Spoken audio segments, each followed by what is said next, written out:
We've heard about him and even saw Michael Fassbender play him in the movie. But who really was Mkabayi and why did he kill Shaka Zulu?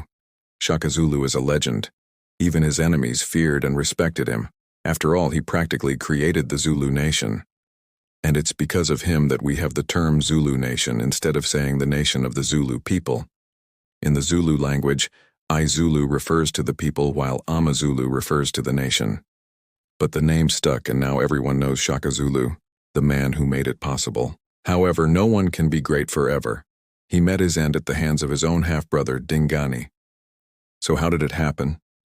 Let's find out. Before we start, remember to hit that subscribe button so you don't miss any new videos.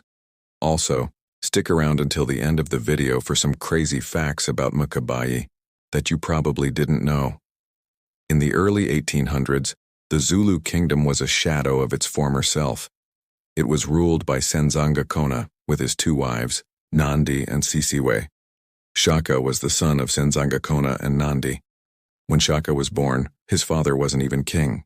He became the king after defeating the reigning monarch in battle. However, despite being related, Shaka and Senzangakona had a very bad relationship. Shaka always felt that his father never truly loved him, and there was a reason for that. As soon as Senzangakona came to power, he took another wife, Sisiwe. He never did that before, but something about this woman changed him. He gave her a royal hut and treated her like a queen. But he only had one problem.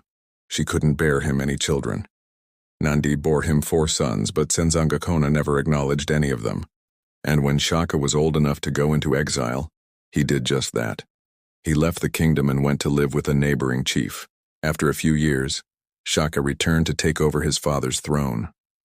But Senzangakona had become a very powerful ruler and had allies throughout the region. So the battle was tough. While Shaka was outnumbered, he managed to defeat his father and claim the throne. Not only that, he killed Senzangakona and threw his body down a cliff. Soon after he had dealt with his father, Shaka set his eyes on his mother's rival, Sisiwe. Together they would usher the Zulu kingdom into a new era of peace and prosperity. Then he unleashed his warriors on her, and she barely managed to escape. Shaka continued his attacks on her, and every time Sisiwe escaped, he destroyed her property to punish her. This went on for some time until Shaka finally found Sisiwe hiding in a cave. He had the entrance sealed so she couldn't come out, and then he burned the cave down, killing her inside. You might think that Shaka was an evil person, but this was normal back then. Everyone was doing it. But that doesn't make it any less brutal. When Shaka came to power, the Zulu kingdom was nothing more than a small village. But under his rule, they grew to become the most feared tribe in South Africa.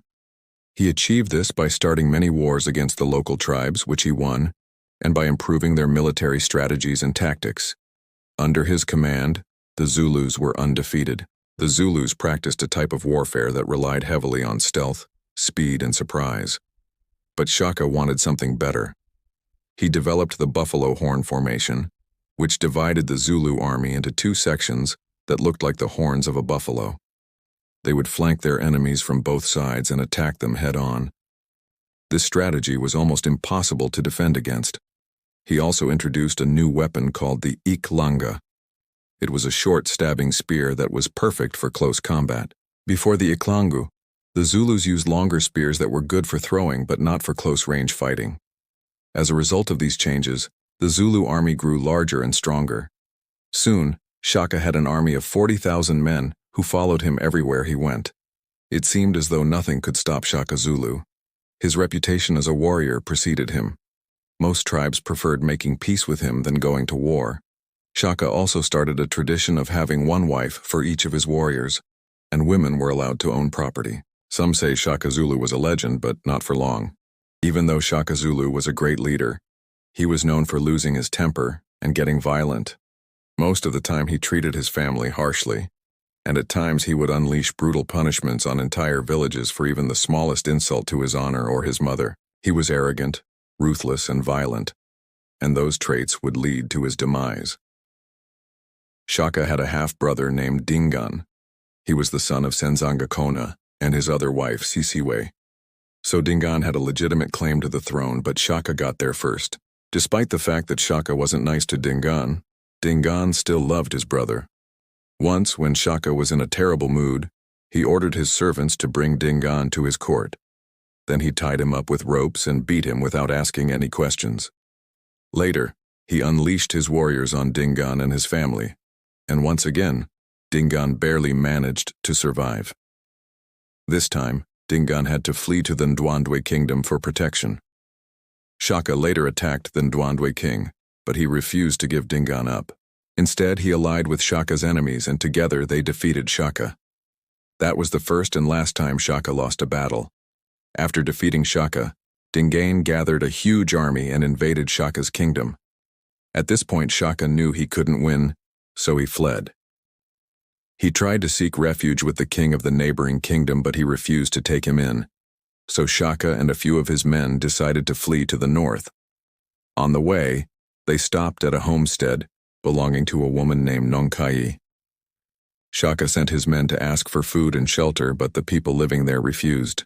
As a result, Shaka ordered his men to burn the huts down, and if anyone came out, they should be killed. After giving that order, Shaka entered the forest behind the homestead. But when he came out, he saw something he never expected. One of the huts was still standing, and a woman was waving at him from the top of it. Her name was Mkabayi, and she was the sister of Mkabayi. She told Shaka that she was the only one who had survived the attack, and she begged him to take her to the capital. She said she could help him rebuild his army and reclaim his throne. Shaka knew he needed help, so he trusted Mkabayi and took her with him. Now this part is kind of weird. When they arrived at the capital, Shaka gave Mkabayi one of his palaces and made her his official advisor. Everyone was shocked, but no one dared question the king. Mkabayi wasted no time and immediately started calling for warriors to join the king. Soon, Shaka had an army 3 times larger than his previous one. Then he and Mkabayi set off to destroy Dingaan and regain the throne. On the way, they stopped at a river to rest.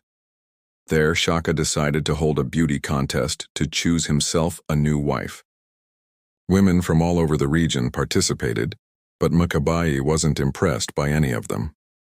Suddenly, one of the contestants suggested that they call her sister to see if she could do better. Mkabayi agreed and sent a messenger to call her. However, when the sister arrived, Shaka noticed that she was older and had scars all over her body. Still, he let her participate. To his surprise, she won the competition and became his new wife. Her name was Nandi, and she would play a crucial role in the coming months. After a few days, Shaka and his men reached Dingaan's capital. Right away, Shaka asked Mkabayi to gather the women and children and take them to safety. Then he led his warriors into battle.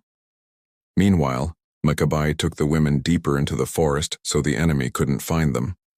She knew Shaka was done for. Mkabayi gathered the women and children and started running to the battlefield. When she arrived, she saw Shaka lying on the ground, bleeding. His warriors had fought bravely, but they were no match for Dingaan's army. Mkabayi kneeled beside Shaka and asked him why he had called her to the capital. She thought maybe he had planned to kill her, but he was too weak to speak. As Shaka slowly lost consciousness, Mkabayi used her knowledge of herbs to try and save his life. But he was already gone. Mkabayi's sister Nandi cradled Shaka's head as he died. When Dingaan arrived at the scene, he was surprised to find Shaka dead. He didn't want to kill his own brother, so he ordered his men to put Shaka's body in a basket, then threw the basket down a cliff.